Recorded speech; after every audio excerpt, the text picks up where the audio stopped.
Türkmenistanda häkimetlerin aýal gyzlara gözegçiligi güýçlenip, olaryň daşky keşfine girdiýän gadanlyklarynyň sany gün saýyn artýar.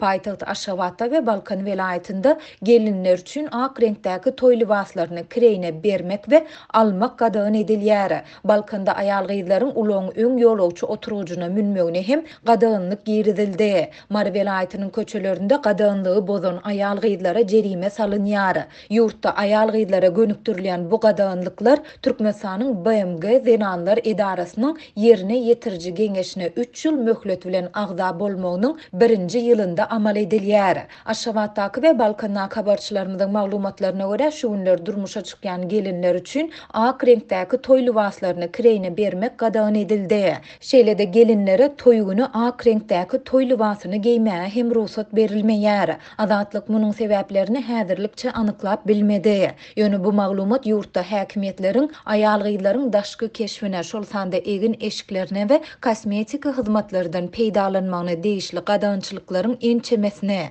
dilden berilen görkezme esasında güýje girden mahalına gabat geldi. Balkan welaýatynda habarçymyz bu gadanlyklaryň üstüne ýene ikisiniň goşulandygyny aýdýar. Birinciden aýal gyzlara uloň öň ýolagçy oturgugyna münmek, ikinciden sürüjilere akşam saat 8-den soňra ulagy zenan ýolagçy mündürmek gadagan edilýär. Avtolog sürüjüsi indi uloň öň ýolagçy oturgugyna zenan ýolagçy mündürse, onda onuň ulagy polisiýanyň avtoduralgysyna alınıp gidilýär we oňa 7000 manat möçberinde pul jerimesi salynýar. Şeýle-de ulag eýeleri ýa sürüjiler akşam saat 8-den soňra ulaglaryna aýal ýolagçy mündürip bilmeýärler diýip efirde atlandyrylmasynlygyny soran ýagdaýdan habarly Balkanly sürüji 27 aprelde gurrun berdi. Bellesek bu barada garaşsyz Türkmen News neşri hem habar berip, bu gadanlygyň döwlet we hususy ulaglaryň ählisine değişlidigini aýtdy. Sürüji zenanyň kakasy erkek dogany ýa äri bolsun tapawdy ýok.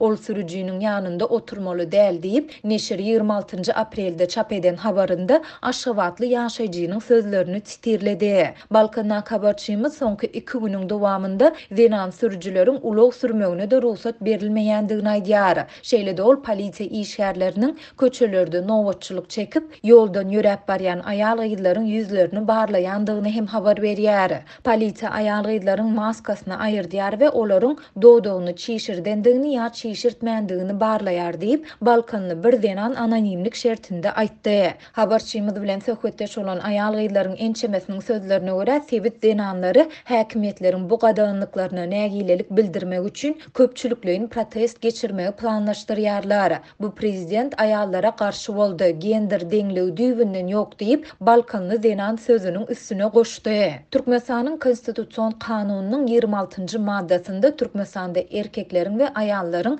deň hukuklary we azatlyklary, şeýle hem olary durmuşa geçirmek üçin deň mümkinçilikleri bardyr diýilýär. Bu maddada deň hukuklygyň jins alamaty boýunça bozulmagynyň kanunda bellenilen jogapkärçiligi eltýändigi hem aýdylýar. Şeýle-de Türkmenistanda aýallaryň we erkekleriň deň hukuklydygyna ýurdun aýallaryň we erkekleriň deň hukuklarynyň we deň mümkinçilikleriniň üpçün edilmeginiň döwlet kepillikleri hakyndaky kanununda hem kepil geçilýär. Galy bersede ýurtda aýal gyzlara girdilen bu gadanlyklar Türkmenistanyň BMG Zenanlar Edarasynyň yerine ýetiriji geňeşine 3 ýyl möhlet bilen agza bolmagynyň 1-nji ýylynda amal edilýär. Türkmenistan BMG-niň ykdysady we durmuş geňeşiniň 20 aprelde geçiren nowatdaky mejlisinde gender deňligi meseleleri we aýallaryň hukuklaryny we mümkinçiliklerini giňeltmek boýunça BMG Zenanlar Edarasynyň yerine ýetiriji geňeşiniň 2022-nji 24-nji ýyllardaky agzalygyna saýlandy diýip Türkmenistanyň Daşary işler ministrligi 1 ýyl mundan öň has takygy 2021-nji ýylyň 20-nji aprelinde habar berdi. Şeýle-de habarda Türkmenistanly zenanlaryň ýagdaýyny gowlandyrmakdaky derwäs milli resminamalaryň biri hökmünde Türkmenistanda gender deňligi boýunça 2021-nji 25-nji ýyllarda edilmeli işleriň milli plany ýatlanýar. Muňa garamazdan häkimetler ýurtda zenanlara garşy syýahat, daşky keşp, şol sanda egin eşik we kosmetika terişdeleri hemde avtolog sürmek bilen bagly ençeme çäklendirme we gadanlyk girizdi. Soň kepdelerde bu gadanlyklaryň aglabasy ozal görülüp eşidilmedik derejede güýçlendirilip, olaryň üstüne täzeleri goşuldy.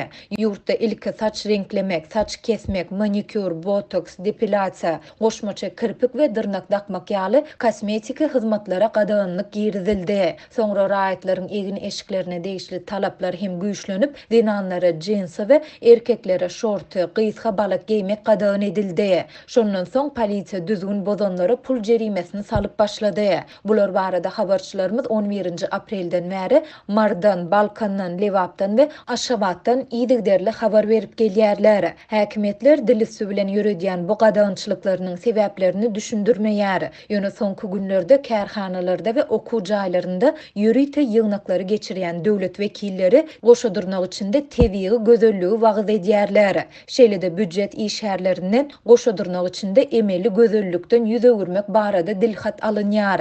Adatlyň Türkmensanyň Dinanlar Birleşiginiň merkezi geňeşi bilen habarlaşyp, bu mesele barada düşündürüş almak synanşygy häzirlikçe netije bermedi. Bu aralykda Mardak habarçymyz Sewitin köçelerinde polisiýanyň aýal gyzlara gözegçiliginiň güýçlenendigine habar berýär. Onuň sözlerine görä, Darýada jinsy giyen aýal gyzlar polisiýa tarapyndan saklanýar. Polisiýa olary surata düşürýär we protokol taýýarlaýar. Şeýle-de olara pul jerimesi salynýar diýip Marly Zenan anonimlik şertinde 27 aprelde aýtdy.